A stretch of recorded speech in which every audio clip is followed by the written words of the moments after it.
l'homosexualité moom ñun liñ ko jàngatee ci wàllu diine rek mun li ci diine wax xam nga diine suñu diine lislaam da ko tere moom bu ko teree dafa am ñetti fànn yoo xam ne daf ko ci wax nee na ci benn bi ci jamono yi dañ doon nee ne góor jigéen yi da leen wala rey wala ñu boo ko mënulee nga moytu leen wala fu ñu dox nga dox à l'opposé donc am na yoo xam ne tey diine daf ko nga sib ko sa xol mu ne boo ko mënul dara sib ko sa xol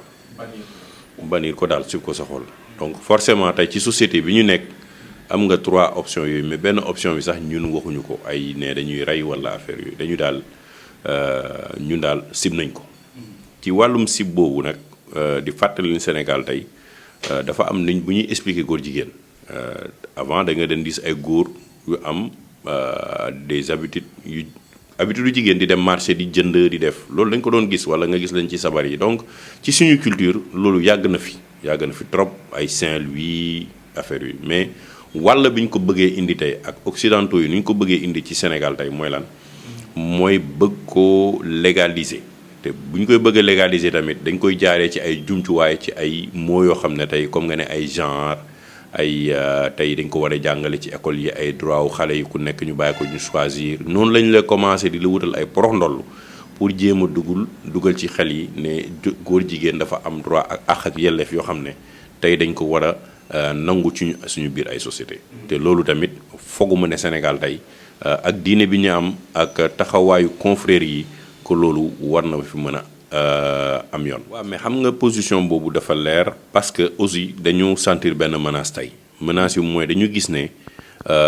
pays occidentaux yi dañ ñoo bëgg a imposer ñu war a mën a légaliser l'homosexualité bu ñu bàyyi woon suñu jàmm tey ñooñu demoon tey ay kilifa diine ay kuréelu diine réclamer tey benn loi pour criminaliser l'homosexualité bu boobaa duñ ko réclamer mosuñu fi taxaw di ko réclamer mais li indi tey kuréel yooyu taxaw di ko réclamer mooy dañuy sentir benn menace bu jógee au niveau de l'occidental pour jaaree ko fi te loolu tamit ñun mënuñu ko nangu parce que damay fàttali ni tey ñun amuñu sañ-sañ dem France wala dem États-Unis wala dem yeneen dëkk yi nee leen tey nañu nangul tey ne Sénégalais yi fa nekk wala jullit yi fa nekk mën nañu am benn ñaar ba ñetti jabar ñoom duñ la ko la polygamie mën a xalaat dem ci assemblée nationale aux États-Unis wala France wala feneen ñu légaliser ko pourquoi ñoom ñu war ñu mën a imposer suñu mode de vie ak suñu culture ak suñu diine ñu ngi koy dundee te ñoom ñu ñuy bañal tey suñuy mode de vie ak suñu culture ak suñu islam nu ñu koy dundee universalité amul dafa am suñu culture il faut que ñu respecter ko ñun tey musoo fi dégg ne tey xale yi génn nañ ci doo dàqante ci góor jigéen yi ci biir dëkk bi amul c'est pas am na de temps en temps des faits mais c'est pas quelque chose boo xam ne tey dafa nekk mais dafa dem ba nga xam ne tey bu nekkee tey ci ay programme USAID wala ci ay biir programme Union européenne ci ay seeni aide yi ñu war a joxe ñu imposer la tey te yow da nga war a nangu ne tey ne da nga war a les droits des LGBT mais nga xool sa wàllu diine xool xaalis bi ñu lay jox nga tufli ci xaalis bi des ak sa diine moo gën. loolu moo ëpp solo pour ñun sénégalais yi te loolu tamit pays occidentaux yi dañ ci war a taxaw parce que gis nga tey li war a mën a taal dëkk bi yemul ci ay nit ñi dañoo xiif wala xiifuñu de nit ñi mën nañu muñ xiif bi mais lu ñu mënul muñ mooy li nga xam ne tey ñu war leen mën a bousculer ci seen i identité religieuse ci seen identité culturelle dem nañ fi te di ko ñaawlu bu baax ma koy ñaawlu ba tey ñuy jéem a menacer le khalife général des Tidianes ne moom warul a dem am na benn groupe bu bind ne warul dem Paris nañu bannir ñi nga xam ne tey ñuy dugg France dugg fa bañ fa dugg la ñu yemale dugg fa ak bañ fa dugg la ñu yemale te suñu diine nag moo ñu gën a lu ne loolu nag buñ ci taxawee tey état du Sénégal naam gis nañu président de la République am na ci taxawaay ba fi Obama ñëwee am na ci taxawaay ba fi yeneen président yooyu mu ne loolu du fi mës a am fii ci Sénégal donc leer ne paraguñ ci donc c'est tey duñ ko lu mu leer na moom nee na ne moom fii moom du buntu pour mu jaar fi loolu moom nag peut-être que tey aujourd'hui kilifa diine yi dañu taxaw ñoom tamit pour sàmm ak yelleefu seen i xale ak seen i doom pour ne état du Sénégal tey na ko criminaliser comme ça ñi nga xam ne ñu ngi am projet pour dugal ko ci dëkk bi xam ne projet boobu du fi jaar. nga mënuma juger lu tax état bi ñëw na wala ñëwul franchement xam nga loolu xam nga ba tey amul benn projet de loi parce que tey man ancien parlementaire la les parlementaires tey ñi fa ne am nañu seeni droit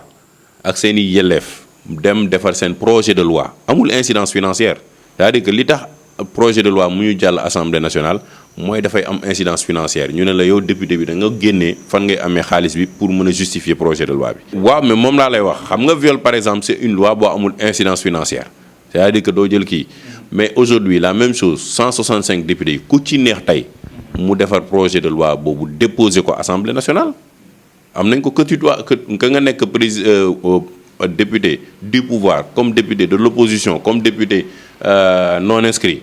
am nga droit defar projet de loi bi loolu nag mën nga ko déposer imma nag léegi li ci des mooy assemblée nationale nangu ko yóbbu ko pour voter ko wala état bi opposé bu boobaa sénégalais yi dinañ xam seen état kan la faral ak kan la fi nekkal loolu moom c'est tout à fait waaw mais du gisaguñ ko mais au moins tey lan mooy résultat bi nga xam ne mooy jóge ci manifestation bi mooy ñu bind député yi wax leen ne leen ne tey parce que état am na droit ne man damay def proposition de loi ci loolu comme député am na droit ne damay def projet de astafurlah état mën na ne am na droit def projet de loi ci loolu député mën na ne man am naa sañ-sañ def proposition de loi ci loolu donc ñi nga xam ne tey def nañu marche bi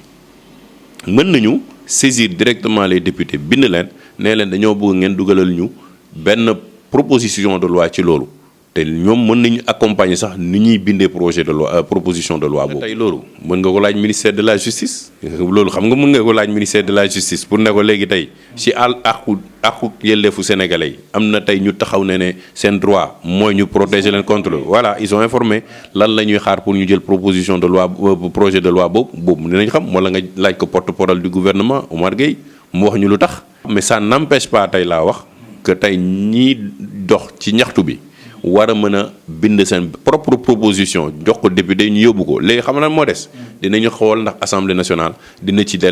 def jéego wala du ci def jéego loolu rek a ci des. am naa yaakaar ne bu nekkee askan bi parce que député yi ñan lañ fa nekkal askanu Sénégal bu nekkee population bi taxaw na tem nee na ñun lii dañ ko bëgg a criminaliser wala dañ ko bëgg a def lii assemblée nationale il faut que mu àddu ci soit mu ne projet de loi bi voté nañ ko soit dañ cee opposé wu parce que lii ak lii ak lii ak lii te loolu nag mooy. rôle parlementaire bu état bi réagirul parlementaire bi mën na réagir. fooguma de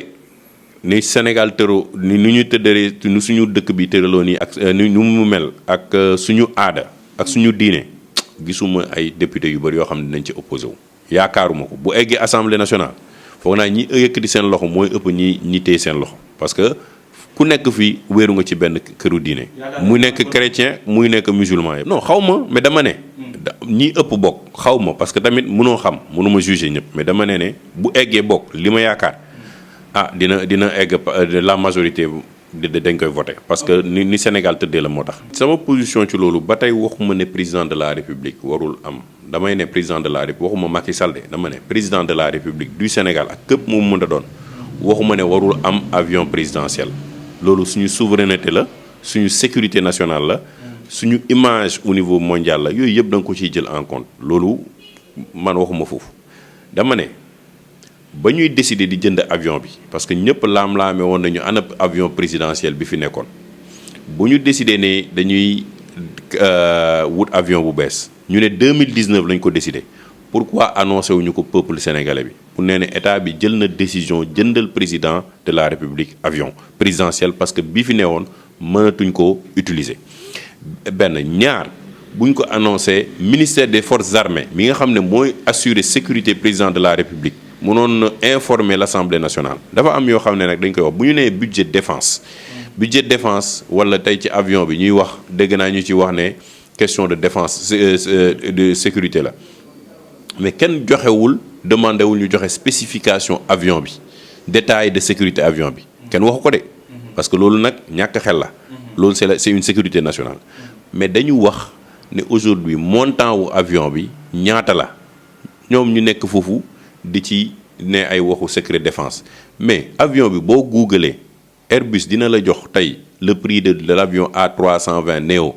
de base 110 millions de dollars peut-être que loo ci yokk comme oto la bu nekkee da ngaa bëgg ay spécification mën na dem ba $50,000 de plus wala $30,000 de plus cela dépend ci loolu nag bu amee lan la ñuy laaj lan la ñuy wax mooy ne nañ ñu communiquer carrément yan condition la ñuy jëndee avion bi c'est tout loolu lañ leen laaj. xëccoo bi jaru ko fi beneen bi mooy dafa tombé contexte économique boo xam ne tamit dafa metti parce que gis nañ leen depuis ba pandémie bi ñëwee ñoom nee nañu avant pandémie bi la depuis ba pandémie bi ñëwee lan la ñu wax ne dañu war a def rationalisation président wàññi na fi ay oto wàññi na fi ay salaire wàññi na fi ay yu bëri. ñu jóge foofu ne dañuy dem dimbali ñaan seen bailleur de fonds yi ak ñi leen di jàppale économiquement ñu baal leen seen dette wala ñu annuler ko wala ñu jox leen moratoire dem nañu bay wax léegi droit de tirage spéciaux loolu yëpp boo ci duggee te communiqué woo ak sa peuple ñu xëy dégg ne jour férié que président de la république décidé na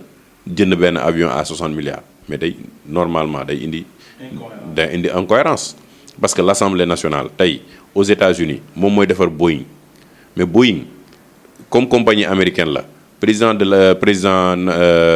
la République président États-Unis jarul sax mu ci débat mais ba jotee ñu renouveler ko avion ñaar 3 milliards de dollars ñaari avion Air Force One mais dañ ko débattre Sénat ba débat bu métti avec les républicains yi nga xam ne contrôle nañ ko ay démocrates ak mais au final juboo nañ ci ba defar avion bi la même chose en France c'est-à-dire que l'avion présidentiel ne dépend même pas du président l'avion présidentiel dépend de l'armée c'est de l'armée qui doit juger de l'opportunité ou non d'acheter un avion pour le président de la République bu juger opportunité boobu dafa am war na mën a communiquer sur le coût d'achat de l'avion waxuñu lañ nga joxe le montant du budget du ministère de la Défense mais le coût d'achat de l'avion tey bu ñu génnee États-Unis France yeneen dëkk yi bu ñu jaayee Arabie Saoudite wala yeneen dëkk yi avion MiG-21 wala avion de combat dañ lay wax ne jaay nañu Arabie Saoudite tant d'avions à tant de millions de dollars. Y a rien de secret jaay nañ leen tant de chars à tant de millions de dollars. Y a pas de secret dafay am toujours des contradictions dañuy am toujours des contradictions c'est-à-dire que fi ngay newee peuple bi mu def sacrifice. bu ñu gisee say gouvernement wala ñu la jege wala say jege naa la ñuy dawal yenn oto yi. wala ngay def yenn dépenses publiques yi de prestige. wala affaire yi dañuy ne mais y a vraiment un problème de communication entre ak yërmande entre le président de la République ak ñenn ñi nga xam ne tey moom moo leen yilif donc ça pose problème parce que boo newee 60 milliards à peu près c'est 1 milliard par mois pendant 5 ans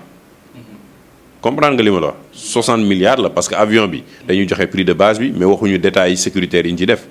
donc normalement Sénégal dina fay 1 milliard par mois pendant 5 ans normalement bu nekkoon sur 60 mois lañ koy écouler par exemple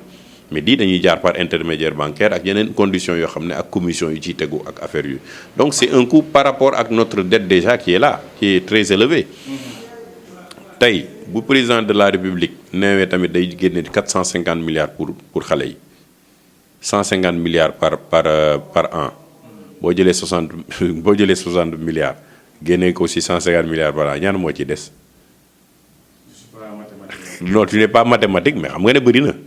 nga ne bëri na c'est à peu près 90 milliards mooy des loo xam ne tey jël yow dindi nga ci 60 millions feete ko ci sa benn avion